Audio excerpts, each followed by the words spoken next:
mwongozo wa maisha ya mwanadamu.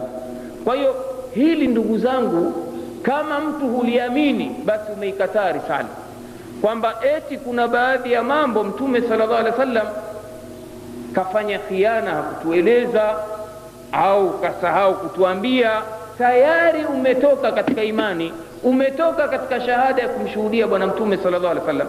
Ndio pale tunawapoambia, jamani, ndugu zetu, kuna watu wameanzisha mambo mengi katika dini baada ya kuondoka bwana Mtume sallallahu alaihi wasallam, mambo mengi katika dini, pamoja na kwamba Mtume kahadharisha. Ilikuwa ni ada yeye katika hutuba zake anawaambia Waislamu, iyyakum wa muhdathatil umur fa inna kulla muhdathatin bid'a wa kulla bid'atin dalala wa kulla dalalatin fi an-nar. Ilikuwa kila mara. Kwa nini? Alichelea watu wasije wakaharibu ujumbe alioleta, na watu aliwahadharisha kwa njia nyingi. Katika jumla ya maneno aliyoyasema Mtume sallallahu alaihi wasallam anasema, man ahdatha fi amrina hadha ma laysa minhu fa huwa rad. Yoyote atakayezua jambo katika jambo letu hili la dini, basi atarejeshiwa nalo. Riwaya nyingine imekuja, man amila amalan laysa alayhi amruna fa huwa rad. Mwenye kufanya tendo lolote ambalo haliko katika mstari wetu, haliko katika dini yetu, atarejeshiwa nalo. Yote haya alihadharisha kwa sababu alijua watu wakiyachanganya mambo yao binafsi wakayatia katika dini, kutakuwa na matatizo mengi. Waislamu watagombana, na moja ya sababu ya ikhtilafu ni wao kutia mambo ya uzushi katika dini. Na hilo pia kalihadharisha sallallahu alaihi wasallam. Anasema, anawaambia masahaba siku hiyo, alitoa mawaidha ya ukali sana, mpaka huyu sahaba anasema, hatujaona Mtume kawa mkali kama leo, na twadhania huenda haya mawaidha ya kuwa gani. Katika jumla aliyosema siku hiyo kuwahadharisha watu na mambo mazushi, anawaambia, man yaish minkum fasayara ikhtilafan kathira, ambaye ataishi katika nyinyi atakuja kuona ikhtilafu nyingi sana, mizozo mingi, magombano mengi. Mtume anawapa njia ya kujitoa katika mizozo, njia ya kutoka katika magombano, njia ya kutoka kwenye ikhtilafu. Anawaambia, fa alaykum bi sunnati wa sunnati al-khulafa'i ar-rashidin al-mahdiyyin min ba'di addu 'alayha bin nawajid. Anasema, ili kutoka katika matatizo haya ikhtilafati pamoja na mizozo, shikamaneni na mwenendo wangu na mwenendo wa makhalifa wangu walioongoka. Ya shikamaneni na sunna yangu, shikamaneni na mwenendo wangu ndani ya magego yenu. Ndugu yangu katika imani, ukitaka uile nyama ufaidike nayo, itie kwenye magego. Ukiweka ukiitafuna, na meno ya mbele itakuanguka. Ndio sunna inavyotakiwa. Ndio maana ya maneno haya, shikamaneni nayo. Ndio pale tunapoona vijana tuweke ndevu, tuweke katika jumla ya sunna. Tusivae majisuruali au majikanzu marefu, wanapunguza. Kwa kufanya haya wanaonekana ni watu viroja. Ule Tanga, mimi jina langu libadilishwe Salim Madevu. Kwa nini? Kwa sababu watu wengi wananyoa, wameacha kushikamana na mwenendo wa bwana Mtume. Angalia viguo vyao vifupi kama njiwa. Siku hizo wamebadilisha jina, sawa tuita 4-wheel drive. Unaona? Kwa nini? Kwa sababu watu wameacha kushikamana na sunna kwenye magego yao. Kwa hiyo Mtume sallallahu alaihi wasallam anabainisha haya, ndugu zangu katika imani, katika kuwahadharisha watu wasije wakaingia kwenye mizozo. Kweli leo Waislamu mnawakuta wana mizozo mingi. Kwa nini? Wameacha kushikamana na mwenendo wa bwana Mtume sallallahu alaihi wasallam. Jingine ndugu zangu katika imani, ambalo linaingia maana ya tamko la shahada, ni wewe kuamini kwamba Mtume Muhammad sallallahu alaihi wasallam ni mtume wa mwisho katika mlolongo wa mitume aliyoituma Mwenyezi Mungu Subhanahu wa Ta'ala. Na hii ni aya katika suratul Ahzab. Mwenyezi Mungu anasema, wama kana Muhammadun aba ahadin min rijalikum walakin rasulallahi wa khataman nabiyina. Hakuwa Muhammad ni baba yoyote katika wanaume mliokuwa nao, bali yeye ni mjumbe wa Mwenyezi Mungu na mwisho wa manabii.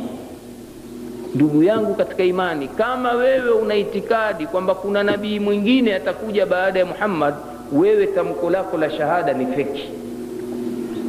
Kuna watu wamejitokeza leo wanajiita Makadiani au Ahmadia, wanasema kuna nabii aliyekuja baada ya Muhammad bara Hindi huko, anaitwaje? Ahmad Ghulam Mirza. Wameshaingia hapa Pangani, au sivyo? Watafuta wateja. Lakini ole wako Muislamu ukiingia kwenye poto hilo, basi min ashabil jahim, utakuwa ni mtu wa motoni. Kwa nini? Kwa sababu unakanusha aya, unakanusha maelezo ya bwana Mtume sallallahu alaihi wasallam. Mtume sallallahu alaihi wasallam anasema innahu sayakunu fi ummati kadhabuna 30, hakika kabisa nawaambia waislamu katika umati wangu watakuja manabii wa urongo 30, kulluhum yaz'amu annahu nabii, wote watadai kwamba wao ni nabii. Wa ana khataman nabiyina la nabiyya ba'di, mimi mjue kwamba ni mwisho wa manabii, hakuna nabii baada yangu mimi. Hadithi sahihi. Watu hawa ukiwapa hadithi hii watakataa. Kwa nini? Kwa sababu imeweka wazi simama kwamba hakuna nabii baada ya Mtume Muhammad sallallahu alaihi wasallam.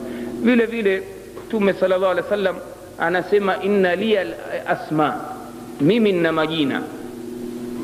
Hadithi imepokewa na Imam Muslim. Anasema mimi nina majina, katika majina hayo ambayo mimi ninayo ni Muhammad, ni jina lake.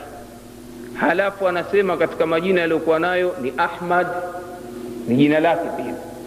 Vile vile anasema ana almahi alladhi yamhu Allahu bi alkufru, mimi naitwa almahi, mfutaji ambaye Mwenyezi Mungu kwa kupitia mimi amefuta ukafiri, amepambana na ukafiri. Vile vile katika majina yake Mtume sallallahu alaihi wasallam alhashir alladhi yuhsharu an-nasu ala qadami, vile vile ninaitwa ni mwenye kufufuka mwanzo. Alhashiri, watu watafufuka mbele yangu, kwanza mimi nitafufuka, alafu watafufuka watu wengine, tutakusanywa. Alhashiri ni kukusanywa, kwamba mimi nitakuwa wa mwanzo kuingia katika kiwanja cha makusanyo. Kisha akasema ana al-aqib alladhi laysa ba'dahu nabii, vile vile mimi ni wa mwisho, al-aqib, ambaye nitakuwa hakuna baada yangu mimi ni nabii. Ndugu yangu, hadithi hii ni sahihi. Sisi ambao tunashikamana na mwenendo wa bwana Mtume tunaikumbatia hadithi hii, lakini Kadiani ataikataa. Kwa nini? Kuna muhindi mmoja kaja kutoka bara Hindi, wanasema kwamba ni nabii. Kwa hiyo kwa mtazamo huu, wewe Muislamu ukijiunga na pote hilo ni kafiri. Kwa nini? Umekanusha maana ya shahadu anna Muhammadan Rasulullah. Kuna watu wengine hawajui hawa watu. Bwana mmoja kule Kisumu tulipokwenda sema kuna mzee mmoja akienda kwenye msikiti wa Makadiani kutaka kuwajua eti ni Waislamu au si Waislamu. Kwanza asikiliza adhana nje, akasikia adhana shahadu an la ilaha illa Allah, halafu ikaja shahadu anna Muhammadar Rasulullah. Mbona waadhini kama sisi? Mimi sikubali kwamba hawa si Waislamu. Akiangalia swala hapo akaona wanaswali rakaa 2 alfajiri kama kawaida, waswali rakaa 4 adhuhuri, alasiri pia, magharibi rakaa 3. Msimdanganye bwana, wale kama sisi. Taib, wale kama sisi, lakini wamefasiri vipi tamko la shahada na Muhammad Rasulullah? Sisi tukisema shahada na Muhammad Rasulullah kwa mujibu wa Qur'ani na Sunna, hakuna nabii baada yake.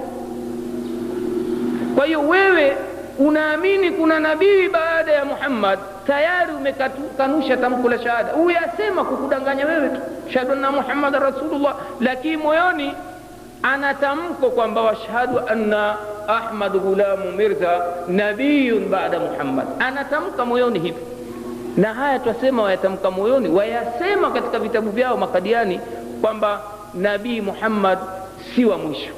Ukiwapa aya hii khatam, wanakwambia khatam bwana sio mwisho bwana. Khatam ni pete, khatam ni mbora, khatam ni muhuri. Wanaleta tafsiri namna hii. Kweli neno khatam limekuja na maana nyingi, kama vile mbuzi, kuna mbuzi mee, kuna mbuzi kunia nazi. Lakini je, hapa limetumikaje? Tukiwa na mzozo turujie wapi tujue tafsiri sahihi? Hadithi nyingine zimeweka wazi. Hadithi haikutaja neno khatam. Hadithi hii niliyoisoma sasa hivi anasema katika majina yangu al-aqib. Halafu katika kuondoa utata Mtume anaelezea al-aqib maana yake nini? Alladhi laysa ba'dahu nabii. Al-aqib maana yake ni wa mwisho ambaye hakuna baada yake nabii. Sasa wewe ukiniambia kwamba khatim maana yake muhuri. Taibu wewe kama una elimu pia utamtoa nukati kwa hilo. Jamani, muhuri kwa kawaida ukigongwa kwenye waraka, tujalie mbarua, wagongwa juu au chini? Chini. Na ukigongwa chini maana yake nini? Baada ya muhuri kuna maneno tena, si umeshakitimisha bwana? Kwa hiyo bado ukisema maana yake muhuri, pia maana yake kagonga risala, hakuna tena barua nyingine, hamna maneno yatakayokuja. Ndivyo hivi tunavyotakiwa tuitakini, ndugu zangu katika imani. Kama huna itikadi hiyo, wewe si Muislamu. Kuna hawa wanaojiita Waislamu wengine Mashia, pamoja na kwamba wao hawasemi kwamba eti kuna nabii baada ya Muhammad, lakini maelezo yao juu ya hawa maimamu wao 12 wamewapa manzila kwamba ni bora kuliko manabii, na hawayatamki wanayotamka ila ni wahi. Haya sasa, si ni manabii hao? Sisi ile aya tunaisoma wama yantiqu anil hawa in huwa illa wahyun yuha, sisi twasema makusudio yake ni mtume, hatamki kwa matamanio yake, hana atamkacho ila ni wahi kutoka mbinguni. Wao wasema Ali hana tamkalo ila ni wahi, Husaini hana tamkalo ila ni wahi, Hasani hana tamkalo ila ni wahi, haya Muhammad al-Askari hakuna analotamka ila wahi, Sujinani Abu Abdullah Jaafar Sadiq ana kila asemacho ni wahi. Katika jumla anayasema, angalia mambo mabaya wameyageuza ni wahi. Huyo Abu Abdullah Jaafar Sadiq, haya maneno yako katika vitabu vyao Usul al-Kafi ya Kulaini, kwamba aliulizwa eti kwenye hadhara ya watu kama hivi, nini hukumu ya kumuingilia mwanamke nyuma? Mmoja wa wanafunzi wake amuuliza, akastahi kusema mbele ya hadhara, akaenda akamwendea yule bwana aliuliza, akamnong'oneza sikioni, la ba'sa, si vibaya. Wahi huyo, maneno ya Mungu hayo, manake hayatamki kwa matamanio yake. Huu ndio msimamo wa Mashia juu ya masala haya. Wanajenga itikadi kabisa, wanayoyasema maimamu wao 12 ni utakatifu kabisa, ni wahi. Kuna faida gani ya kusema uishi wa mitume? Kumbe wahi unaendelea kwa njia ya kupitia maimamu hawa 12. Kwa hiyo ushia hapa tukisema jamani ni ukafiri, si masala ya kutukana masahaba tu, wanakanusha maana ya shahadu anna Muhammadan Rasulullah. Ukiangalia itikadi zao na maneno yao yanaleta maana hiyo wazi kabisa, na haya maneno ambayo tuna ushahidi nayo hapa, hatukuja na vitabu vyao, lakini ni jambo lipo. Nukta nyingine ndugu zangu muhimu ya mazungumzo ya leo ni nini wajibu wetu sisi umati wa Mtume Muhammad juu ya bwana huyu Mtume Muhammad sallallahu alaihi wasallam. Huyu jamaa mtu haambiwi ni mfuasi wake ila muamini, na katika jumla ya kuamini ni haya tuliyoyataja. Ni amri ya Mwenyezi Mungu Subhanahu wa Ta'ala. Anasema Mwenyezi Mungu Subhanahu wa Ta'ala, waman lam yu'min billahi wa rasuli fa inna a'tadna lilkafirina sa'ira. Yule ambaye hamuamini Mwenyezi Mungu na mtume, basi wajue tumewaandalia makafiri moto. Kwa hiyo usipomwamini Mtume Muhammad, wewe ni kafiri bwana, wataka hutaki. Mtume sallallahu alaihi wasallam vile vile anafiri, anahesabiwa mkafiri kwa kumkataa bwana mtume. Wasione kigegezi wale ambao wanajinasibisha na Isa kwamba ni mtume wao au ni Mungu wao. Kwa wao kumkanusha Mtume Muhammad ni makafiri na wataingia motoni, na haya tuyasema kwa sababu yamo ndani ya vitabu vyetu. Mtume sallallahu alaihi wasallam anasema hakuna ambaye yoyote atasikia risala yangu, yahudiyan kana au nasraniyan, hakuna yoyote ambaye atanisikia mimi ujumbe wangu, awe ni yahudi au mnasara, thumma lam yu'minu biha, kisha akawa hakuamini risala aliyokuja nayo, illa kana min ashabi sa'ir, isipokuwa atakuwa ni mtu wa motoni.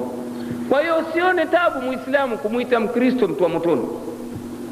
Hata wao pia wanasema kinyume chake, wasema asiyemwamini Yesu basi hatapata ufalme wa mbinguni, na sisi twasema asiyemwamini Muhammad hatopata pepo, litatiwa motoni jitu hilo, ni kafiri. maneno yamo ndani ya Qur'ani na Sunna, asiogope mtu. Kuna shekhe fulani hapa kwa kuogopa kuambia makafiri kwa makafiri, zile aya zinazokuja zinataja makafiri, ya ayuhal kafirun, iliza anapotafasiri enyi mliokataa. Kisa nini? Aogopa kutaja kafiri kwa sababu anachukia sana kuitwa makafiri. Hapana, Qur'ani imewataja makafiri. Maadamu humwamini Mtume Muhammad, wewe ni kafiri tu.